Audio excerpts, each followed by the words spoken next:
Kumusta kayo? Magandang araw. Ako nga pala si Kaloy. Minsan ba napapag-isipan niyo kung anong values ang meron kayo? Values.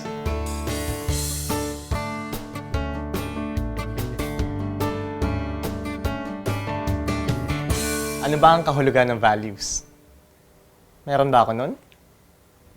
Meron ka ba nun? Alam nyo, ang bawat isa sa atin ay meron nun.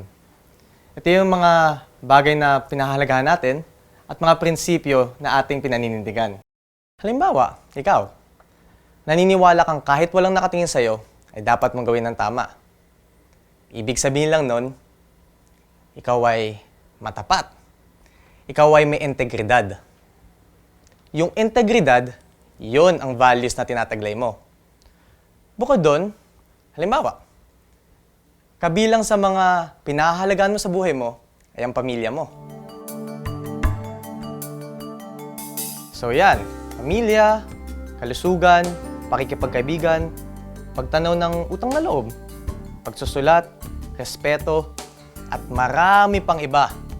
Yun ang mga tinatawag nating values.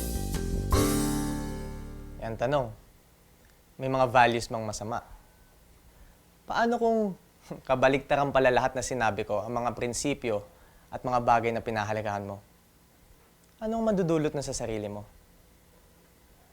Ano ba ang mga values na taglay mo? Alam mo ba ang sarili mong values? Kaya napakahalagang suriin natin ang mga values na meron tayo.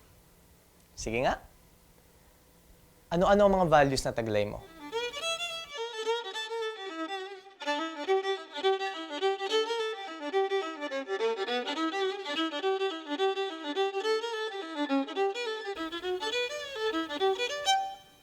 Oh, marami ba kayo naisulat? Maaring matagal mo nang alam ang values mo. O pwede rin naman yung iba hindi mo madalas na pag-iisipan. Magandang makasanayan natin na palaging balikan ang ating sarili at suriing mabuti ang mga tinataglay nating values. Bakit? Kasi ito ang nagdadala o magdadala sa atin sa dalawang direksyon. Sa ikabubuti o sa ikasasama. Napakaraming bagay sa pang-araw-araw na buhay natin ang kailangan natin pagdesisyonan. Sa fast food pa lang, hindi ba't kapag umorder ka na isang meal, isang katutak na tanong pa sa dami ng pagpipilian? Ang realidad, hindi lahat ng pagdedesisyon ay ganito kasimple. Maraming mga bagay yung tipong hindi madaling pagdesisyonan kasi naglalaban-laban o nagtatalo yung mga bagay na gusto natin, ang mga bagay na pinangangambahan natin, o mga gusto o ayaw ng mga taong nakapaligid sa atin. Halimbawa, mangingibang bansa ba ako para sa maraming pera, kapalit ng pag-iwan sa mag-ina kong malungkot sa pag-alis ko? O magtsatsaga ba ako sa maliit na sweldo habang napakasaya na mag-ina kong kasama ako? Sa puntong ganito, malalim na pag-iisip muna ang kailangan bago magdesisyon. At dito, malaki ang maitutulong kung aalamin mo munang mabuti kung ano ang prioridad mo o mga pangunahing pinahalagahan mo. Kaya ngayon, dyan sa mga sinulat mong values mo, alin ba dyan ang prioridad mo? Sige nga. Ilagay mo ang numero 1 pataas, 1 ang top priority, tapos ilagay mo sa tabi kung bakit.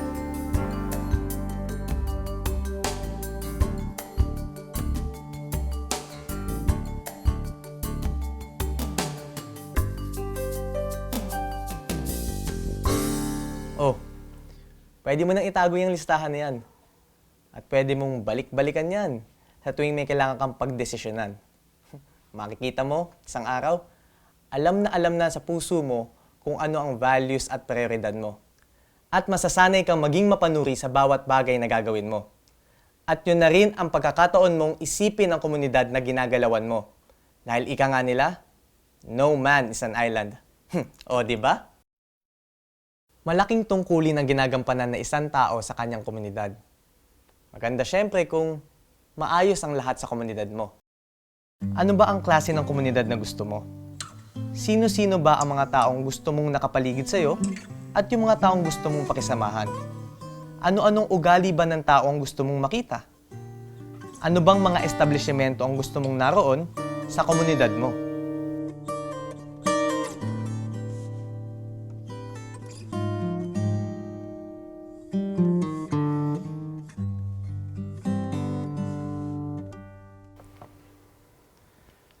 Mainam sana kung mapipili natin kung sino-sino o kung ano-anong nakapaligid sa atin. Hindi ba? Pero sa totoo, hindi naman talaga. Karamihan sa atin, nakagisnan na yung kanya-kanyang komunidad. Yung iba siguro ay lumipat lang pero ganun pa rin. Nakagisnan lang nila kung anong meron doon. Marami ang pagkakaiba sa mga paniniwala, sa mga pinaniniwalaan, sa mga interes, maging sa relihiyon, o kahit sa politika. At dahil isang grupo kayo, kailangan maging maayos ang samahan at kailangan may kapayapaan sa loob ng komunidad. Paano naman mangyayari to? Kailangan mo munang tanggapin at irespeto ang pagkakaiba-iba nyo. Dito papasok ang pagsusuri mo kung ano ang values na pansarili lang at ano naman ang values na pwede mong ibahagi sa komunidad mo para maiwasan ng gulo o hindi pagkakaunawaan. Kung hindi mo alam ang values na taglay mo, tiyak na mahihirapan kang makisalamuha sa mga kapwa mo. Kung hindi mo naman kilala ang komunidad mo, tiyak na mahihirapan kang ipanatag ang loob mo. Kaya mabuting suriin mabuti kung ano ang values na meron sa komunidad mo. Paano?